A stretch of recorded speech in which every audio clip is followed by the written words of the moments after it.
An update to the 87 IROC-Z Camaro project. So we pretty much left the car as it was from my last update.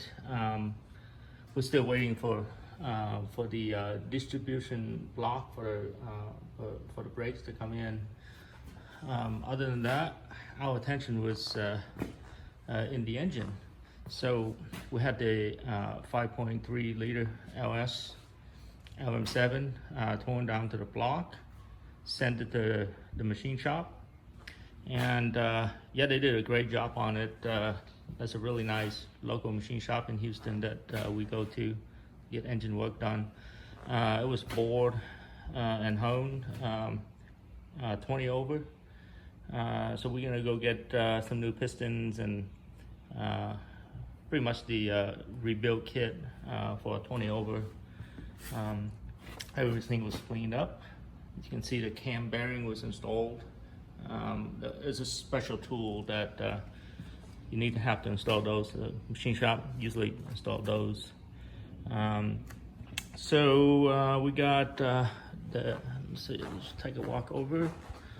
The heads, we had it completely disassembled, sent to the machine shop to had its steam clean and decked the bottom.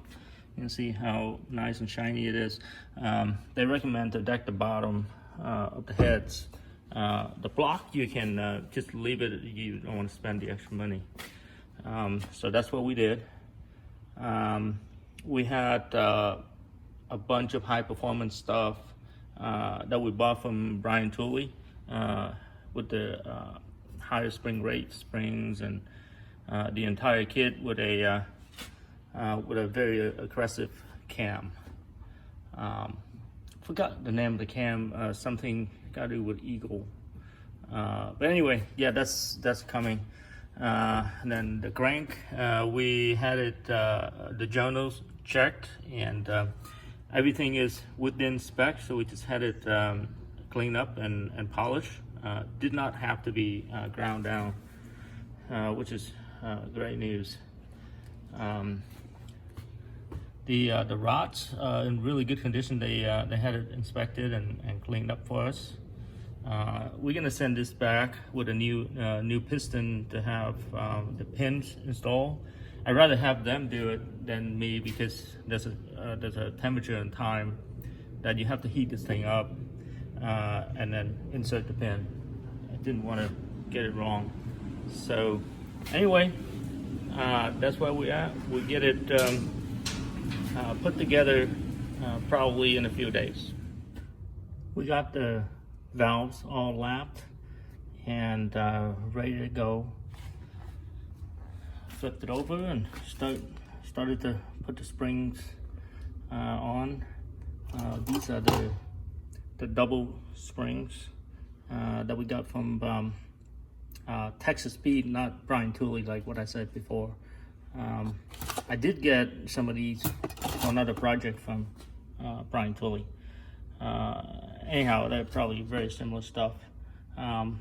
So we got those on, working on this, and then the rest of the valves.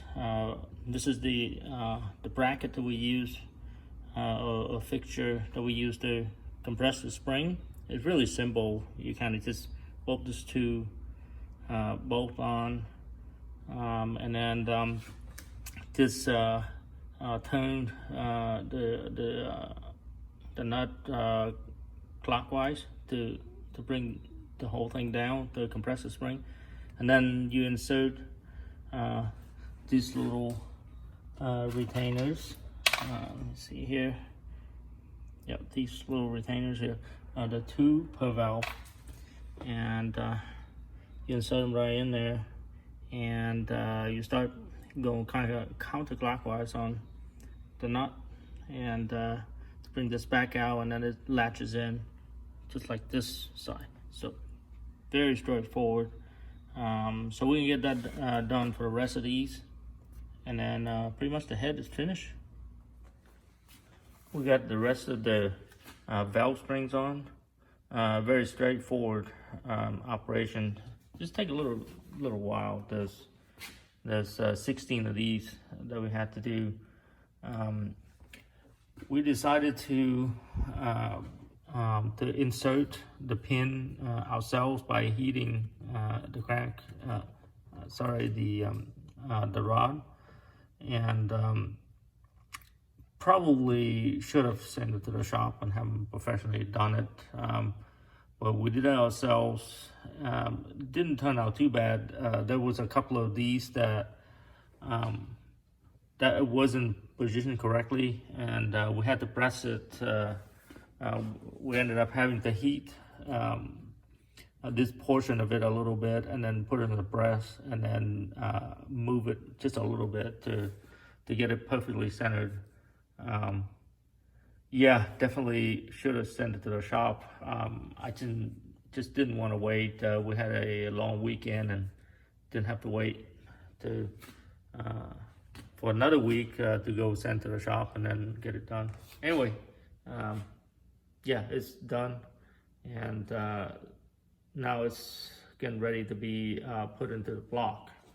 So let's focus on the block here. We had the crank put in, real straightforward operation. Just get your bearings in. The one thing that you guys should definitely do is using the plastic gauge. Let's see if I can get over here and show you these.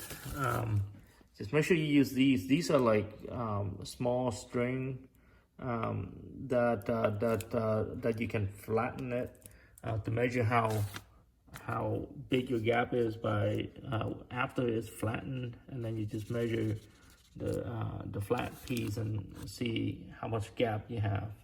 And we ended up with 0.003. I believe, and that's within spec. So other than that, everything is good to go. We had this bolted down to spec. I think it's called for 15 foot-pound first, and then 80 degrees after that. We had that took care of yesterday.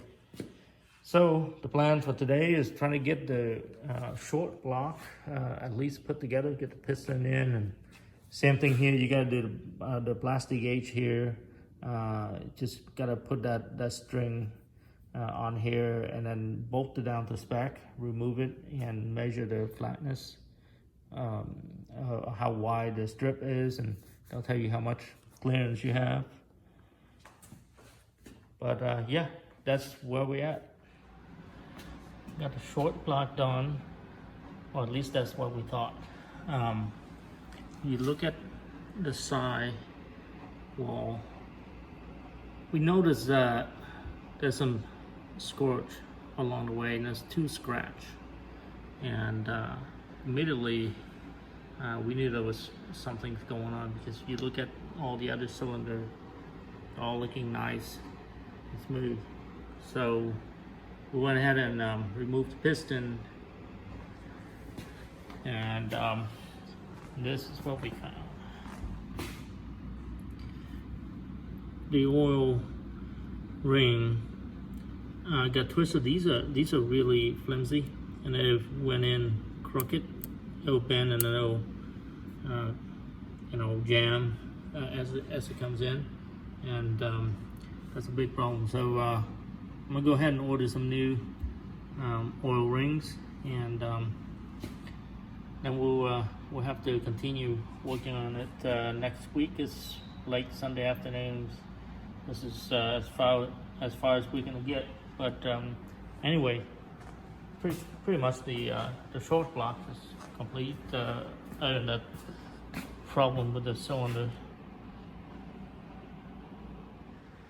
Okay, so we have ourselves a little situation with this block. We got the short block pretty much put together. All the piston went in, torqued everything, and we were trying to look for the knock sensor connections. There should be 2 bosses, one here and one here, for us to screw in the NOx sensor, which is not here.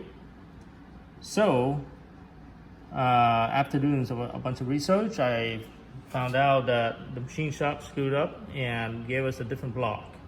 Apparently this is a 5.3 liter, but it's a different generation. What they did was they gave me a Gen 4 block and mix up my order. Probably gave the Gen 3 block, my Gen 3 block, to somebody else. And so the telltale sign would be these bosses, they are not on the Gen 3, but they're on the Gen 4. And then of course there's two bosses down here supposed to house the NOx sensor is not there. So the NOx sensor on Gen 4 is relocated to the side of the block, which is like this one here, and I think one here, or might have been one on the other side, I'm not sure, but I'm pretty sure one of these holes for the NOx sensor. Anyway, it's a wrong block, and it's interchangeable, but like I think the cam position sensor is up here on the Gen 4, which the plate, the cover plate is all wrong.